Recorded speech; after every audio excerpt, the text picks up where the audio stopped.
Okay, so it is Thursday, January 16th. We're 4 days away from a couple big developments: the inauguration of Donald Trump, the mass deportations beginning, the taking away of all women's rights.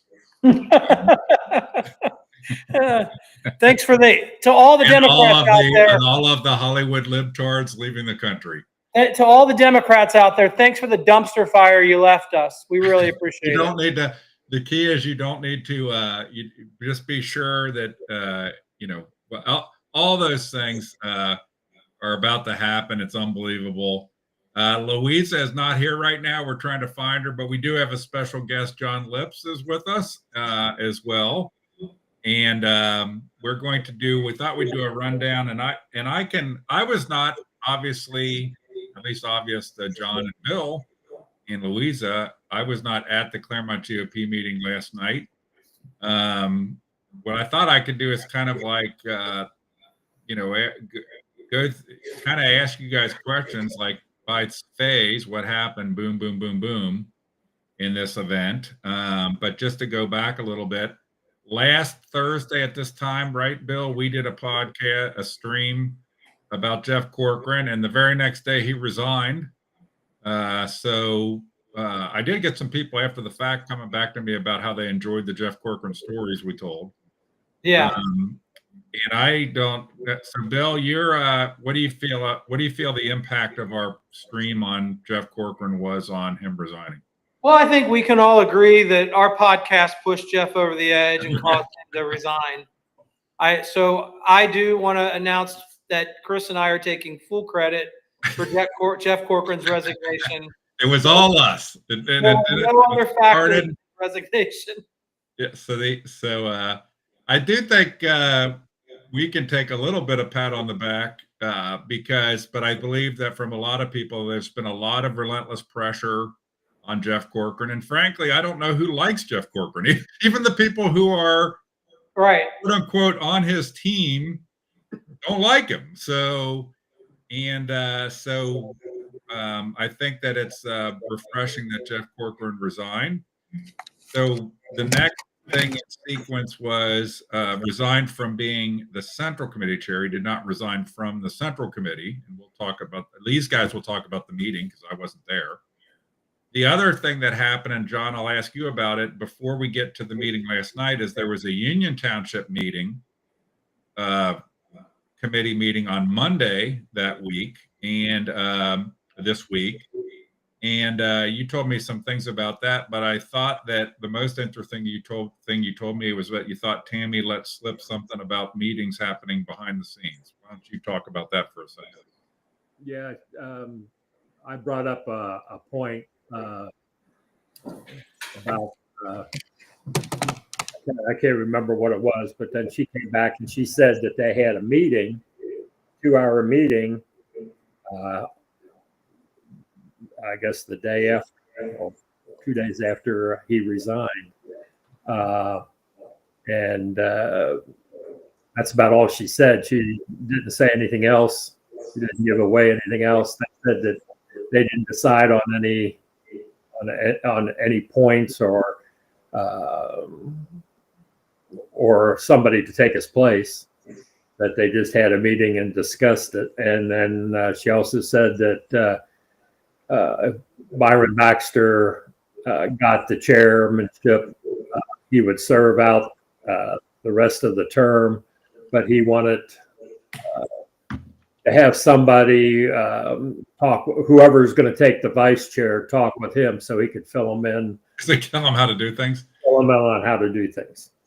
Okay, so that was your Monday at the Union Township meeting. What came to light, that you just brought up, is that there had been some sort of meeting after Jeff resigned that got into who was going to replace Jeff, and then Byron Baxter was negotiating his deal. And I think that, we have the suspicions, and I had mentioned that to Bill, but there's always these, skunk works. We have reason, not that it was, but we always have reason to be suspicious that there's a skunk works back room that's deciding who's going to get coronated. Bill, you might want to comment. I'm going to ask you, you've talked about how Jeff Corcoran became chair in the first place, and how that happened. Why don't you just remind people of how is it that Jeff Corcoran got anointed to be chair? So when we after the election, I had to be appointed to the Central Committee, so I wasn't able to partake in the vote because the reorganization happens before members can be appointed. So anybody appointed to the Central Committee can't vote on chairman. It's only elected folks because it transplaces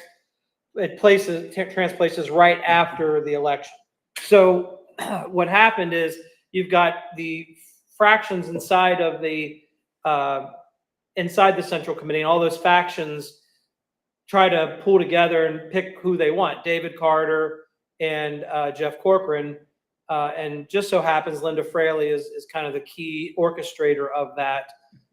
She uses people at the time like me, James Kidwell. We would reach out, call members, and kind of get all of our groups, people that we're friends with or tied to go along with that. Unfortunately, we were stupid and went along with it. You were successful. Unfortunately, you were successful. We were ignorantly successful because Dave Carter was the biggest nothing burger the Republican chair has ever had. He didn't even know what he was doing. He never came to meetings previously. Nobody knew who he was. I really don't know why. When Linda says do something, you do it. I see it time and time again. It's like all the people with the big Mike Logue signs in their yard. We were told to put them in there because Linda Fraley told us to put them in there. So there was a skunk works on that. So we should be suspicious that when there is a vote this time on a new Central Committee chair, that there could also be skunk works behind the scenes. We see what happens, and we've talked about it before on these streams. If you get on the Central Committee, which the next election is May of 26, you want to not trust anybody.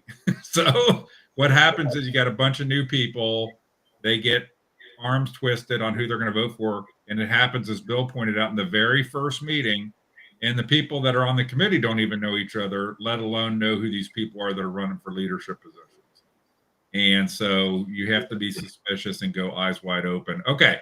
Well, hold on before we move on. Sir.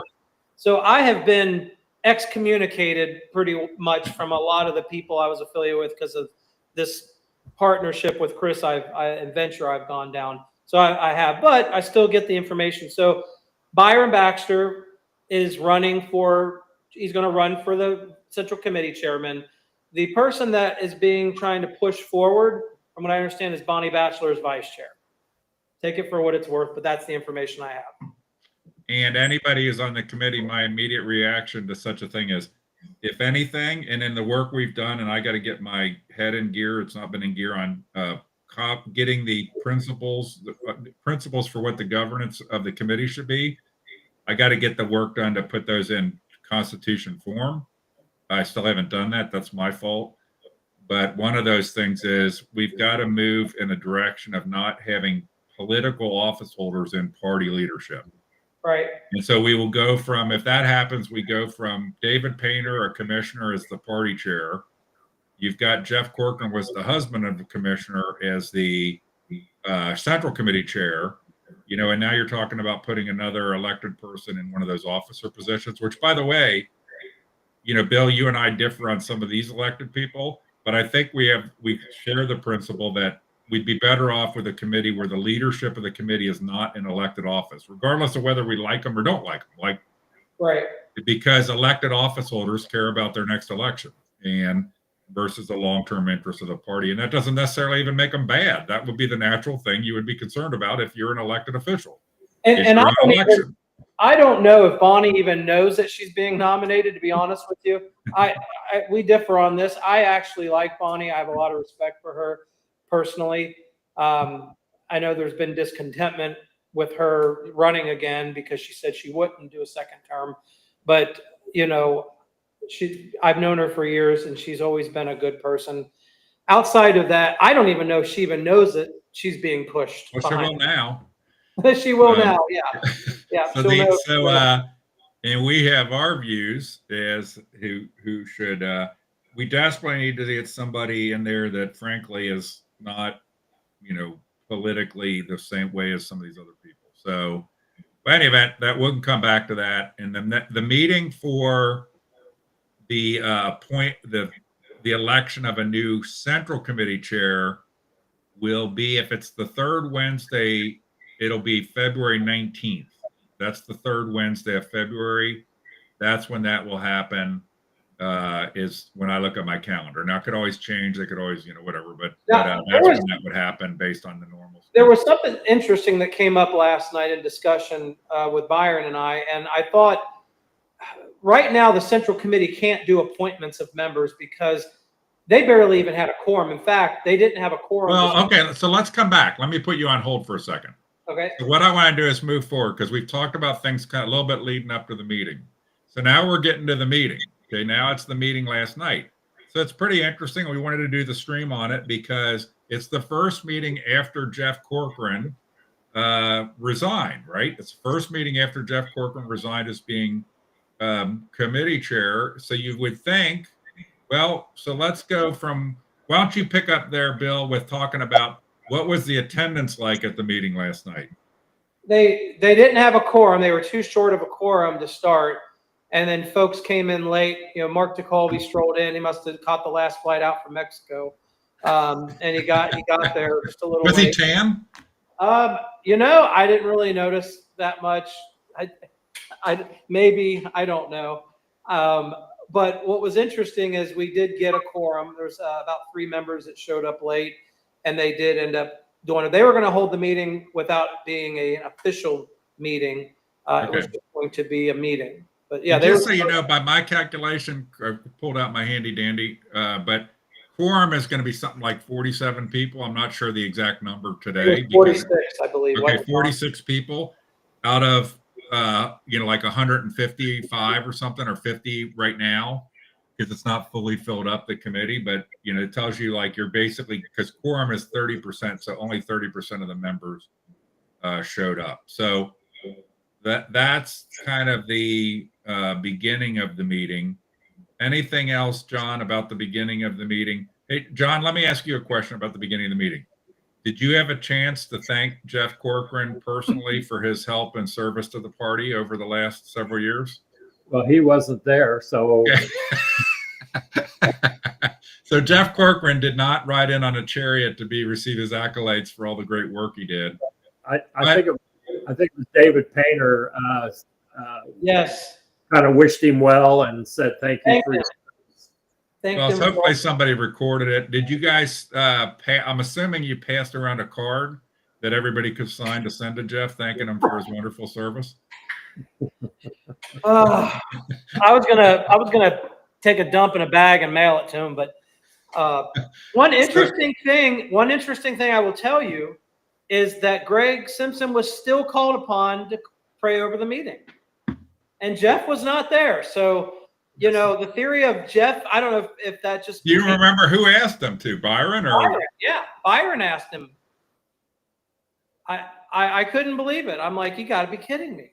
I think that Greg Simpson owes several people on the Central Committee a direct apology, and he owes the entire committee apology for the lying.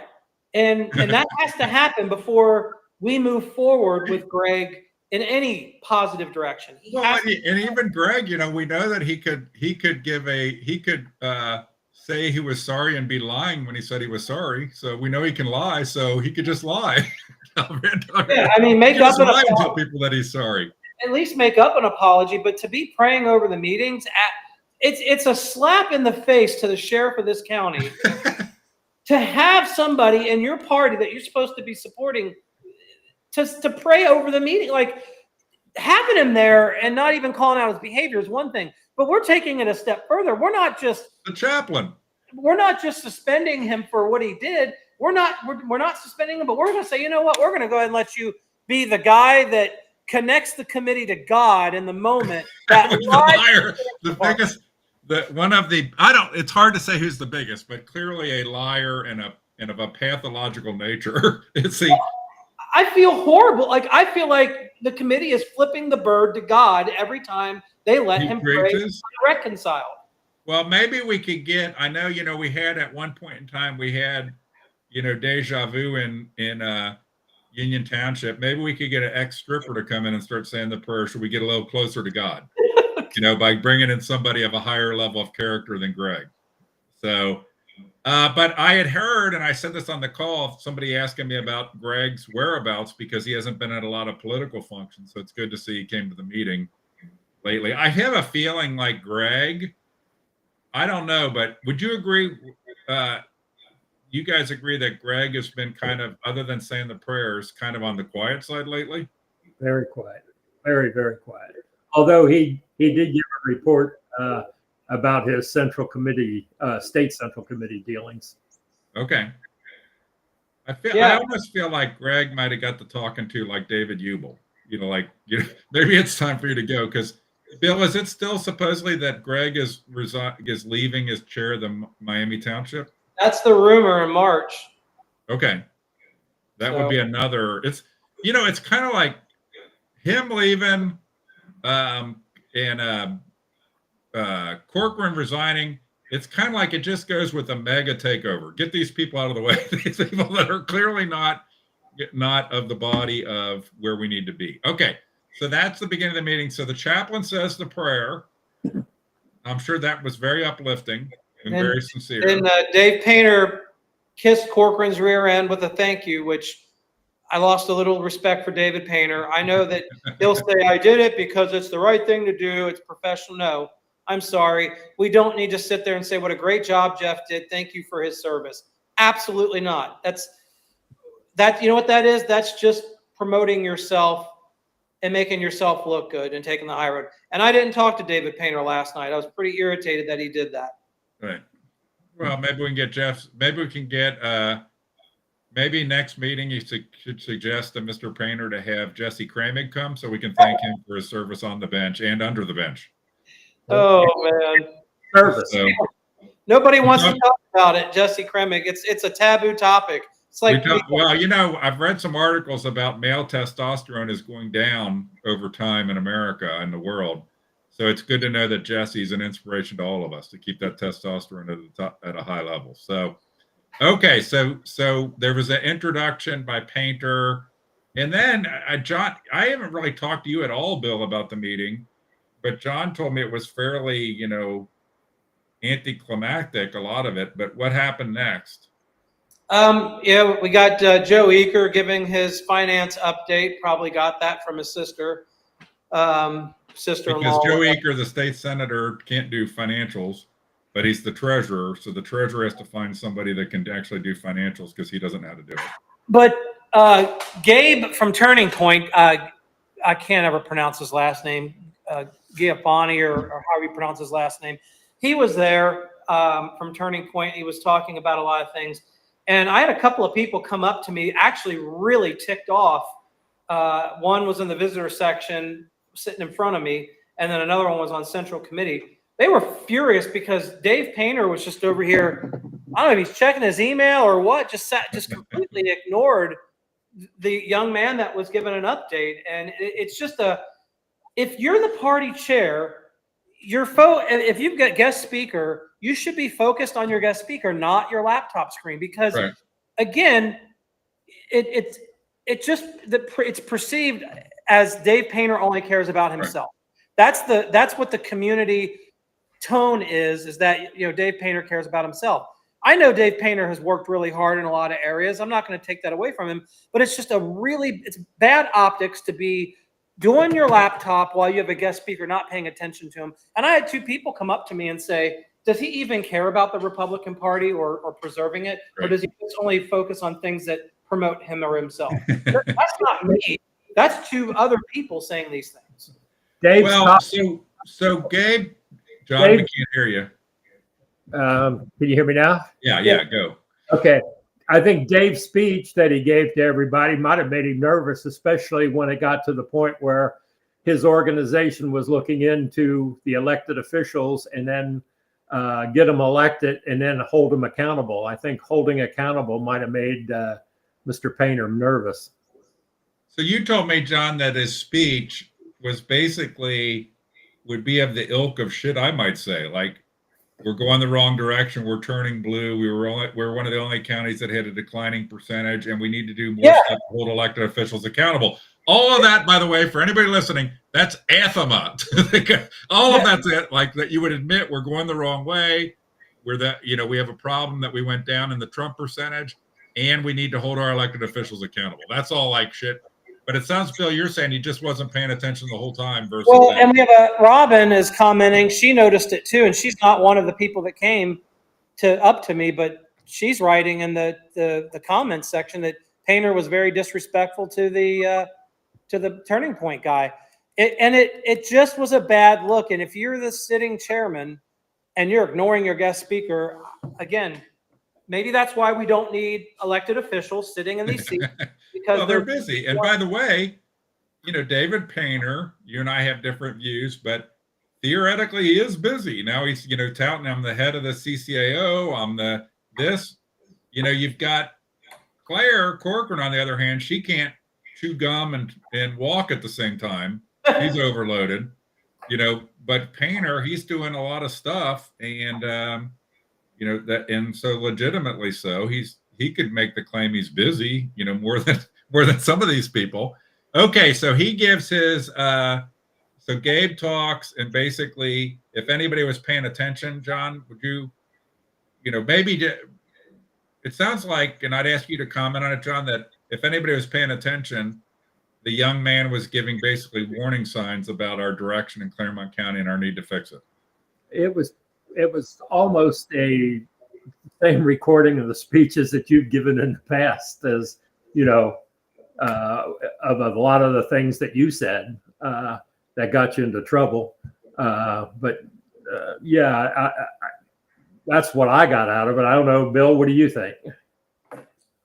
About the same. I mean,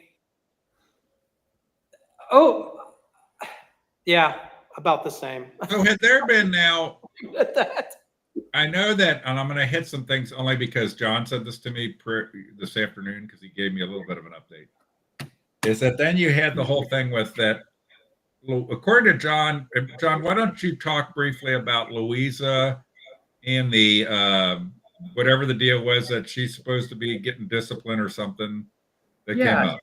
Yeah, when it got to the point, because it was on the agenda, the disciplinary action or of Luiza, it may not have been quite that word for word, but it was along those lines. And the chairman, the acting chairman, said, let's put this off until next month, in the February meeting. And he asked Luiza if that was okay with her. And he did give her he said, well, we can do it tonight or we can put it off. And I think she agreed to go ahead and put it off until February. So I can't remember I guess it would have been in November, somebody must have made a motion or something for some kind of disciplinary action or some action taken against Luiza, because she did put in her resignation to leave the committee, but then before the meeting and anybody could accept it, she withdrew it. So I don't know. I can't remember. And the point is that there could be some discipline at the next meeting relating to Luiza on this road to hell where everybody can't talk and is afraid that they're going to get for being outspoken. So say what you will. I give Luiza a lot of flack on some of the approaches on things sometimes, but for example, she's the one who opened the headquarters when Batavia was having whatever kind of Batavia Village Fest. Yep. So she will go above and beyond to try to help. And by the way, Judah Kelth is saying about Trish Lambeck. I don't know if it's the same or different, but there was another there's another thing of Luiza at one point wanting to take discipline on Trish Lambeck. And I'm going to be real simple in my view, and I've told this to Luiza, all this shit just effing stop, okay? This whole suspending people, going after people, it's wrong, okay? And just stop it. we survived the David Ubel era and the Greg Simpson era without it happening. It is a road to hell. And part of the principles of a new governance would be that it's not allowed, okay, to do this politically going after people.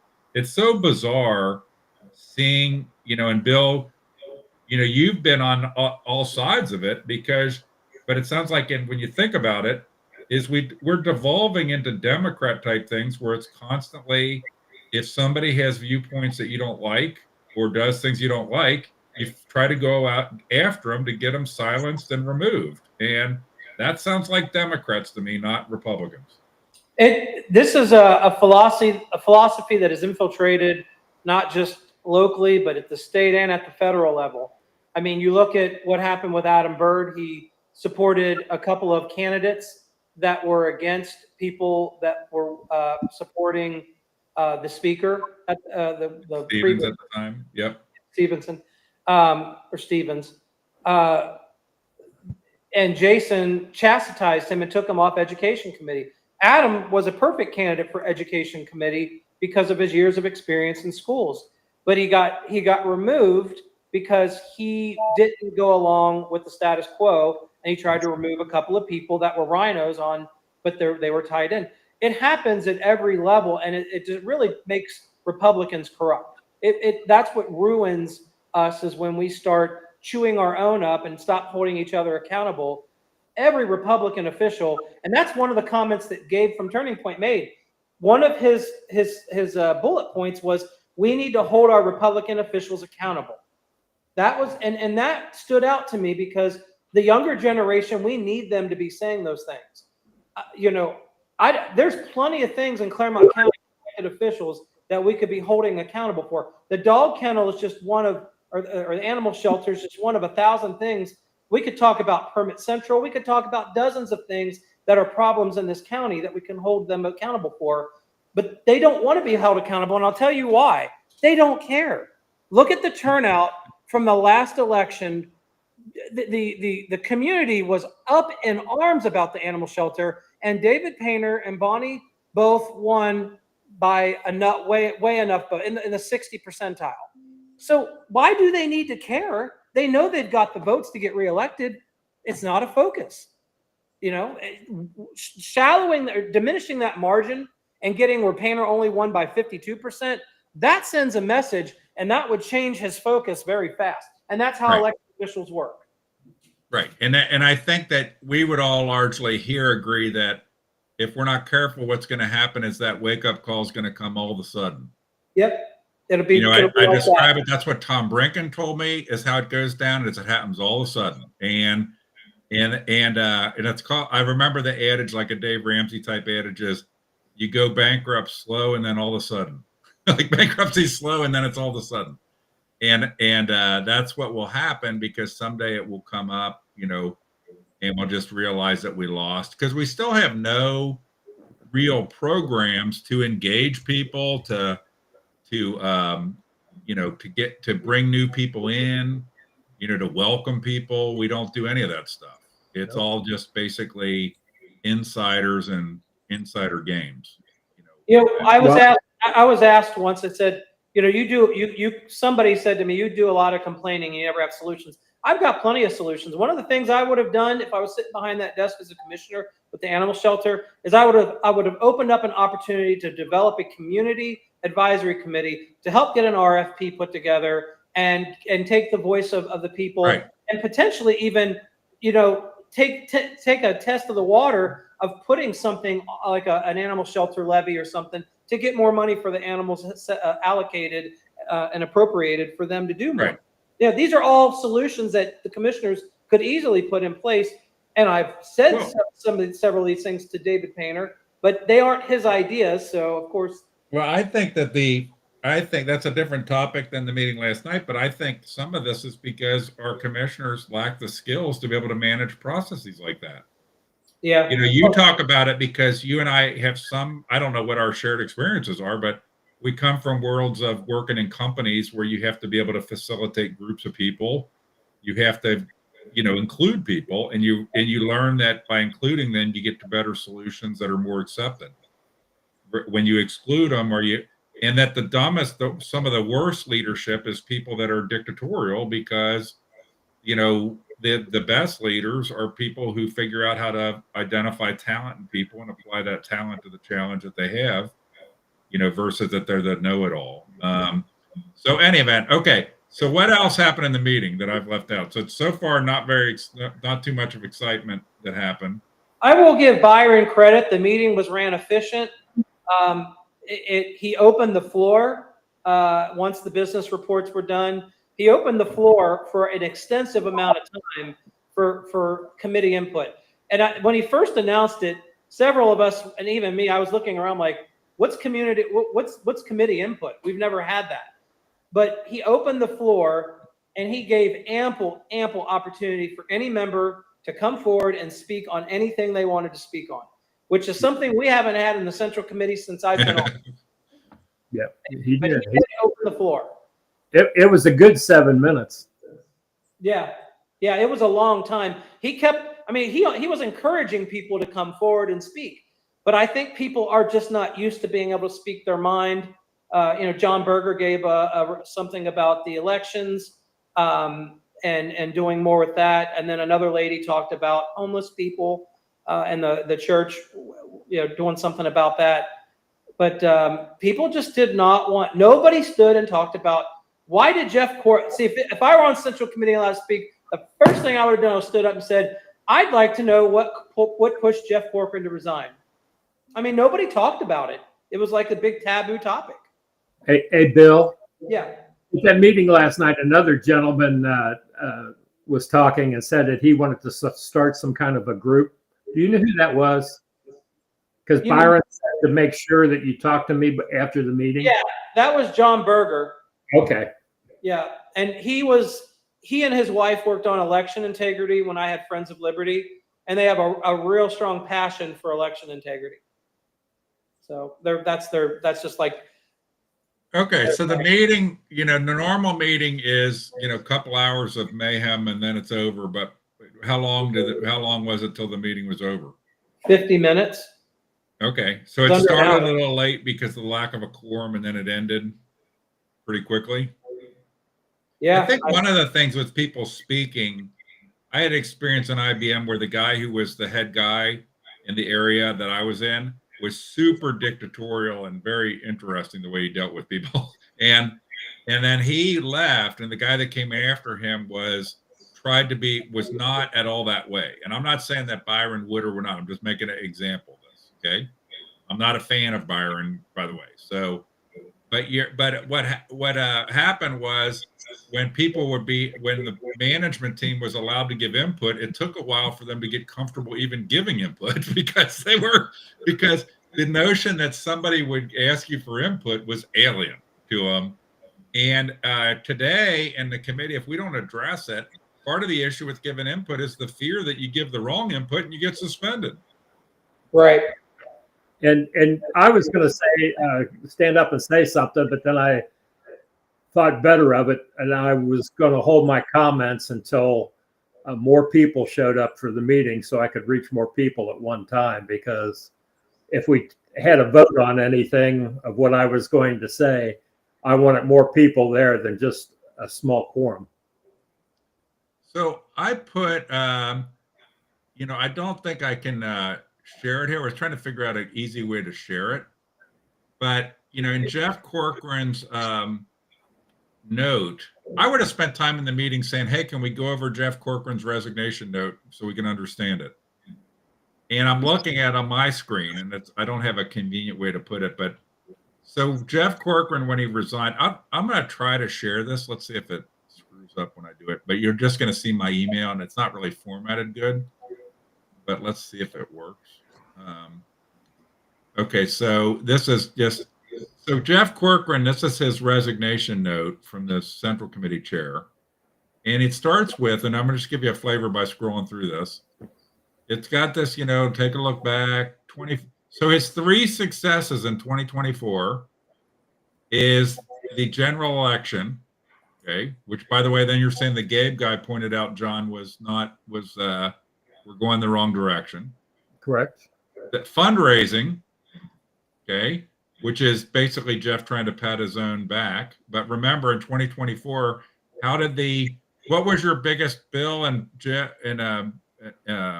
John, what were your biggest memories of the Lincoln Day dinner in 2024?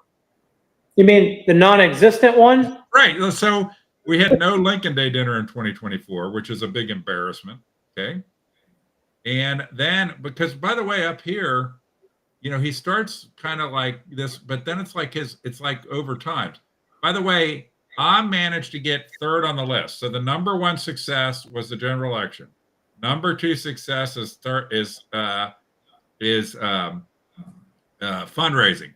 Number three success is Hicks. This is the title Hicks. Okay.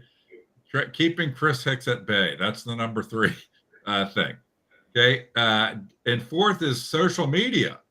And by the way, guys, what's your favorite thing about no disrespect to Andy Capel, but what's your most exciting thing you think about our social media presence? Doesn't get updated. Never gets updated. I could probably go out there right now. Maybe I'll do that when we're here. And it's not updated for, we never have any posts. Okay. Yeah. Well, and then there's strategy. I think Andy, I've heard Andy several times tell the chair and other people that if you have information that they want to put up there, to let him know, and he would make sure it got up there. Well, nothing gets up there. We could go look at the page right now. I'm looking at it. Yeah, I mean, I'll look under events, calendar. New Year's Day is the last. A Lincoln dinner, planning meeting, monthly meeting. Yeah, I don't see anything about Jeff Corcoran resigning on here. Mm-mm. I would think that if a committee chair resigns, that would be, in like an update or current discussion board topics or whatever. I was talking to a lady out in Warren County a couple of days ago, and they had a lot of drama out in Warren County where a group came in and took over. She's actually the mayor of Lebanon, South Lebanon. And we were talking about just kind of similarities of how messed up these central committees are. They had something similar where a group of people, kind of like what we're wanting to do, filled a bunch of seats, came in and took over, took over the committee. We can't getting back to this point where I started earlier, Chris, you want me to put it off. One of the problems we have is we can't do any member appointments right now. Right or wrong, it's now been decided that we can appoint out of precinct seats. As long as you're in Union Township, you can serve on any seat. That's been decided. Right or wrong, that's the go forward stance. So I would love nothing more than the start. We had another resignation last night. Matt Snow, a very, very close friend of Jeff Corcoran's, resigned. We have a bunch of seats. We have people that want to fill those seats. I know at least one person in Union Township that wants to take a seat, maybe even two now. A few people in Miami Township. I agreed that I would come back to the Central Committee now that Jeff's gone. But we can't get appointed. The quorum is just one problem, but you need a majority of the membership present to vote on. You need 2/3 of the membership present, which comes out to be, 88, 89 people to be in the meeting to do appointments. And we've not had that. You can't get enough people there.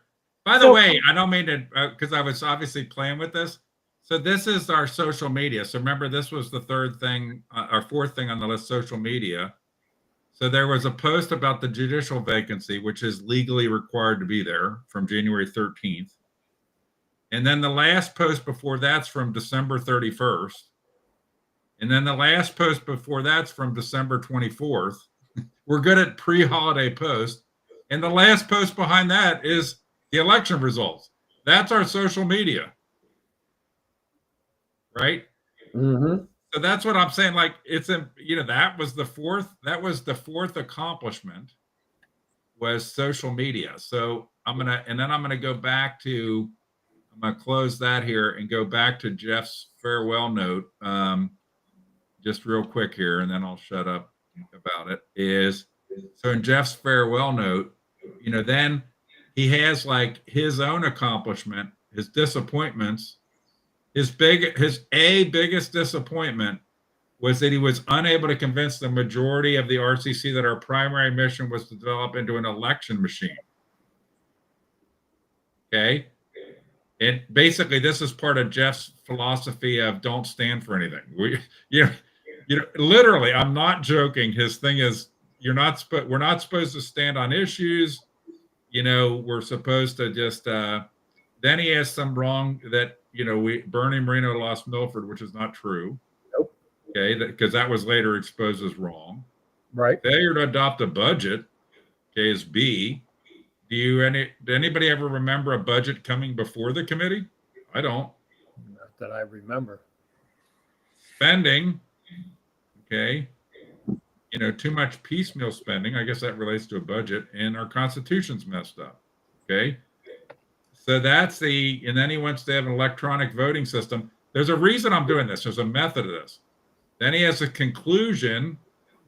Okay. What we need to do, what we don't need to do. Okay. And then team effort, blah, blah, blah, yada, yada, goes on. And then way down here, like 100 lines down in the note, literally, he resigns. Is that the same email that he had on there about the court ruling that? Yeah, he has. That's part of his victory of keeping me at bay, which we'll see. That's not done yet. But my point about it is, even in resigning, Jeff Corcoran is a tool bag. Like he buries it. And I'll be honest, Jeff Corcoran selectively sent out notes to people. So like Luiza, I don't think got his notes. I don't get his notes. People would forward them to me. And the thing about it is like, I think, John, somebody else told me he resigned because I got the note and read it. I started reading it. And I didn't have 30 minutes at the time to read all the way to the bottom where he resigned. Mm-hmm. Yep. And so but that's the communication style of Jeff. Okay. Anything else from the meeting? So, so I need to finish the discussion. Oh yeah, about the appointments.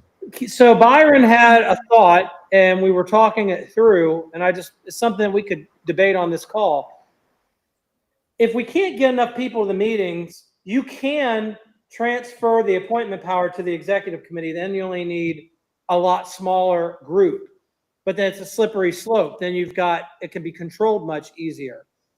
But what are your thoughts? The statute specifically requires the central committee to do appointments? I don't think so. I think I'll have to go back and read it, but I believe it says executive committee. It can be either the central committee or the executive committee, according to the statute.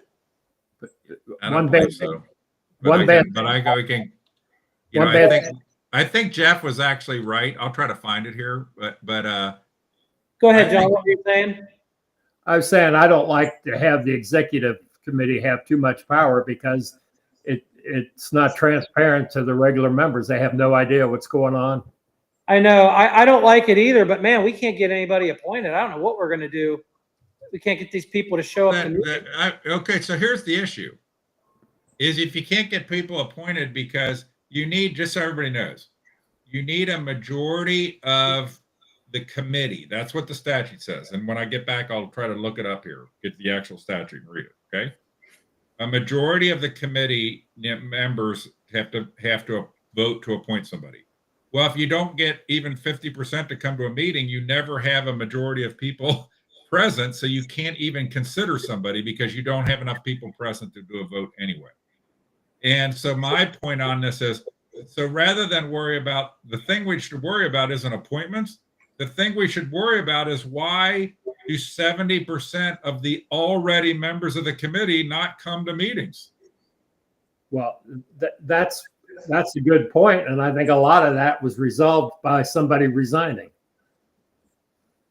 So any event,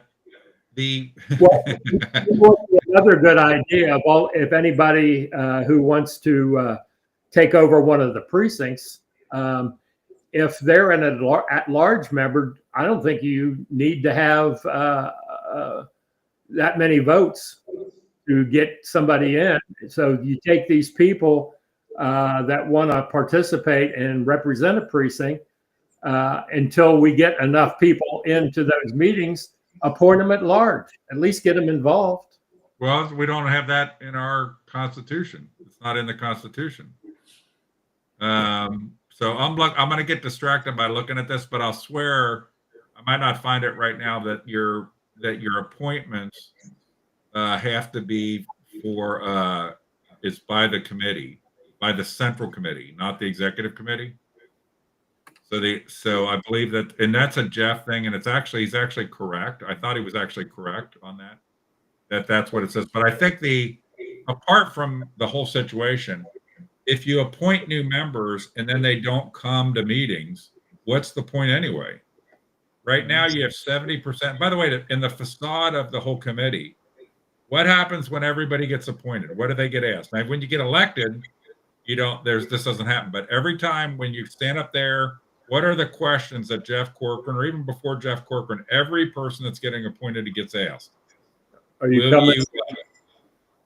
coming to the meetings and work the polls? Come to the meetings, work the polls, buy a Lincoln Day ticket. Okay. Mm-hmm.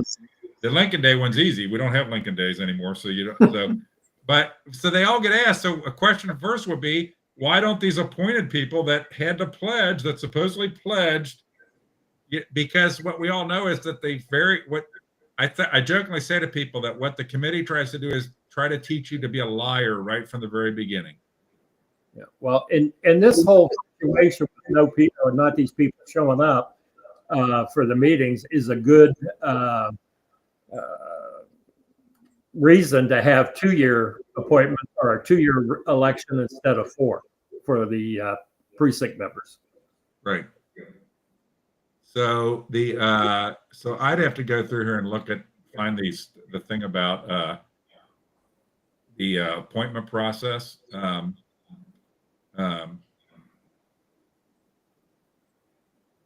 Oh, you're right, Bill. So hold on, I'll put this on the screen. I would be totally against this, by the way. I think this would be foolish. I want it recorded that Chris Hicks told Bill Thomas he was right. Somebody take that down, date and time. Okay, so it says, here's the statute, and it's like the 4th line down. It says, in case of vacancies caused by death, resignation, failure to elect, or removal from the precinct, ward, township, or district from which a committeeman was chosen, the controlling committee, or if authorized, the executive committee, shall fill the vacancy for the unexpired term by a majority vote of the members of such committee. So so you're right, mark it down. So the question is a slippery slope of could you give the executive committee 2 months worth of power? I'd give them none. Here's the problem. The executive committee is, and it's not pertinent to me, this is my view. The executive committee is controlled by small townships. So they're going to appoint people that are aligned to them into townships like Union Township, because the majority of the vacancies are going to be in the great big townships. Because just by law of averages, you've got 38 members in Union Township and 37 slots in. So the vast majority of appointments happen in the big townships because that's where you have the most slots. Plus, they tend to be the urban townships where people move, and more and that kind of thing. But you're right. So theoretically, the body could change the Constitution.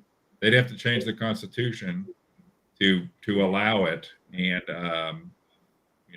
but you're right. I don't know. Maybe it's a bad idea. It was just a thought to try to get people on, because I don't foresee in the near future enough people coming to the meetings. But the question is why aren't we doing a survey then of the 70% of members who don't come to meetings to find out why they're not coming?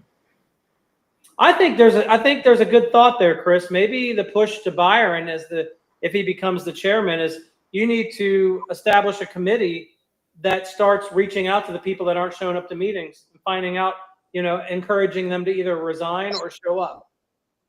So anyway, I don't. If you're going to be on the central. By the way, if everybody that doesn't show up resigned, then the committee would only be right now 46 people.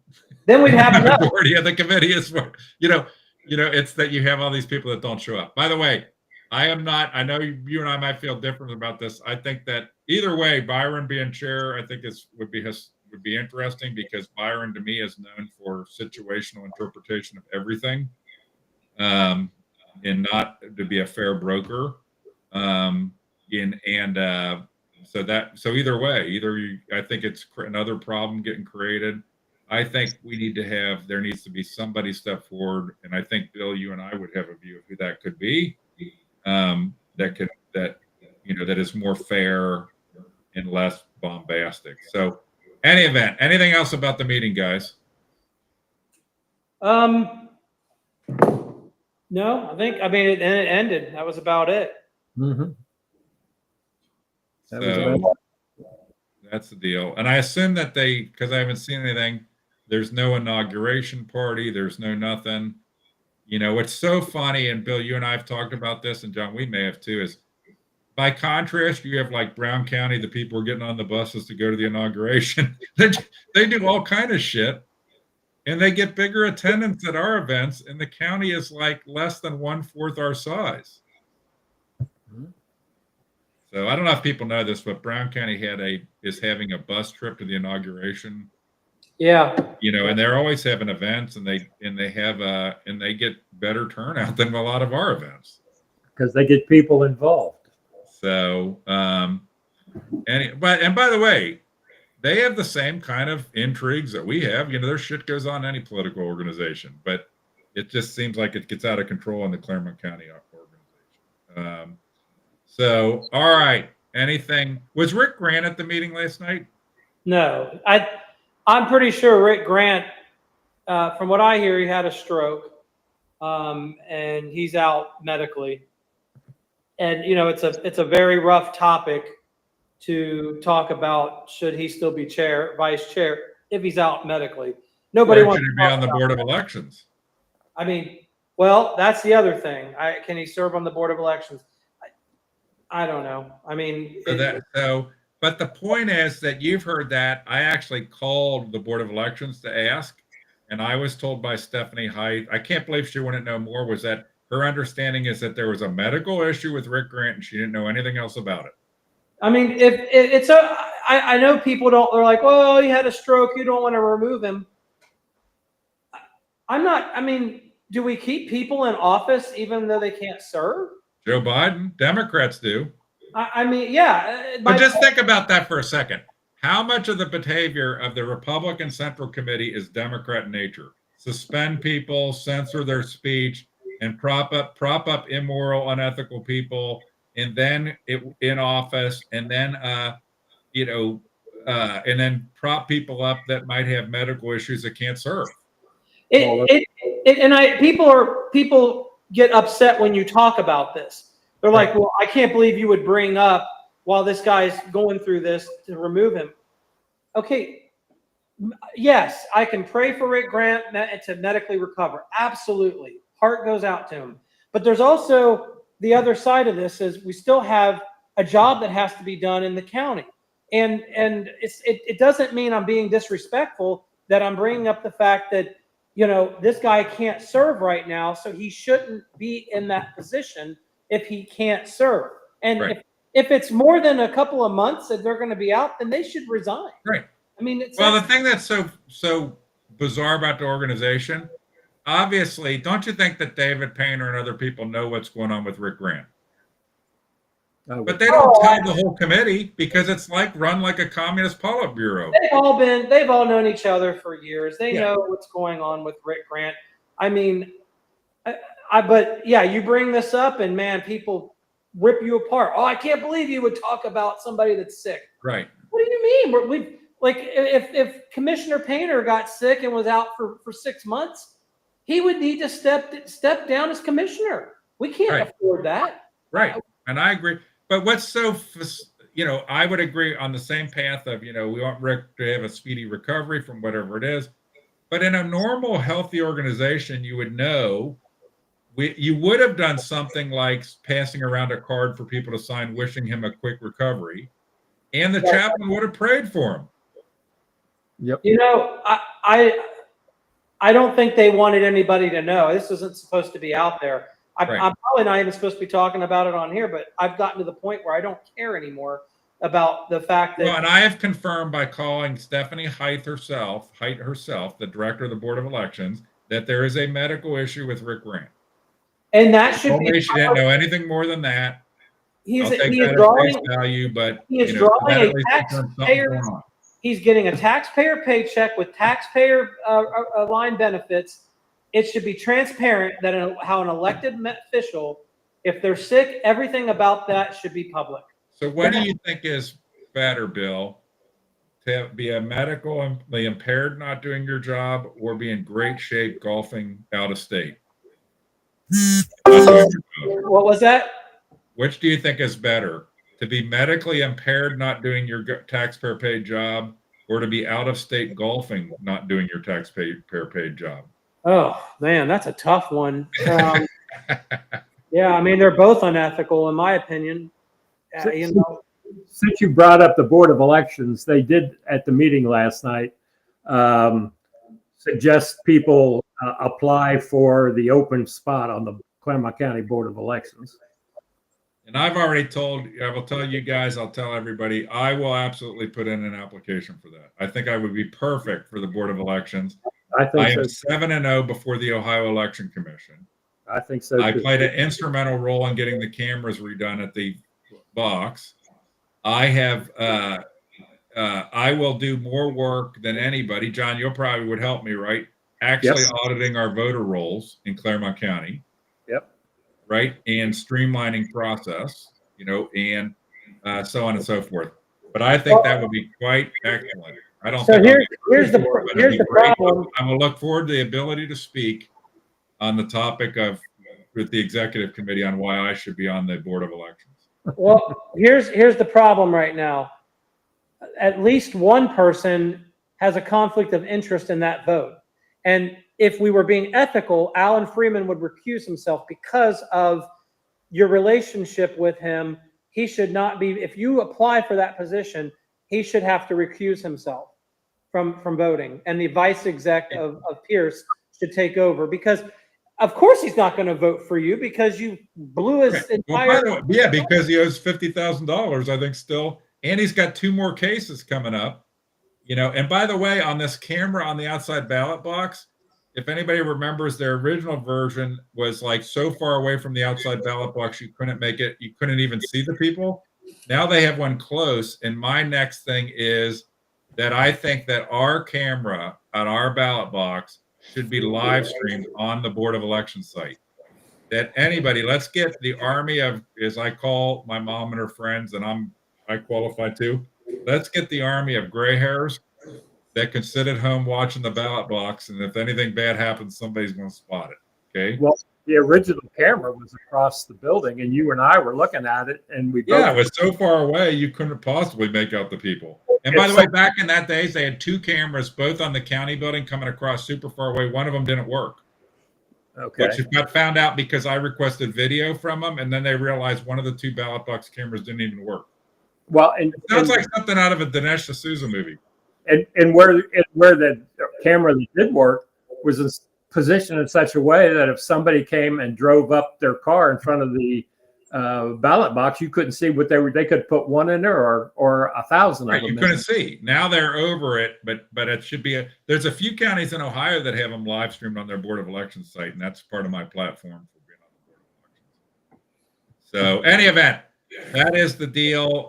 Just in case anybody knows, when I said about the board, there are 2 more Alan Freeman cases coming up on January 30th, which is Thursday, January 30th, before the Ohio Election Commission for preliminary reviews. One relates to filing false campaign statements after his first thing, and the other one is because Alan Freeman himself and his team requested that his print media versus his online media be treated separately. Okay, and so as a separate case. All right, so that's the deal, guys. Anything else about the meeting, or anything else you want to hit on before we call it a wrap? No, that's all I can remember. I don't know about you, Bill. Nope, that's got it. All right, so that's it. The first meeting after Jeff Corcoran. People are allowed to speak, or told they're allowed to speak. They don't talk for long, it sounds like, because they're so confused on this. Being allowed to speak, maybe. You actually have even lower attendance or typical attendance, and a little bit anticlimactic in there. So February, what did I say? Probably the 19th, was it? February 19th, if it's the third Wednesday. That's when a bunch of things will happen because it relates to Board of Elections, potentially. It relates to a new Central Committee chair, potentially. I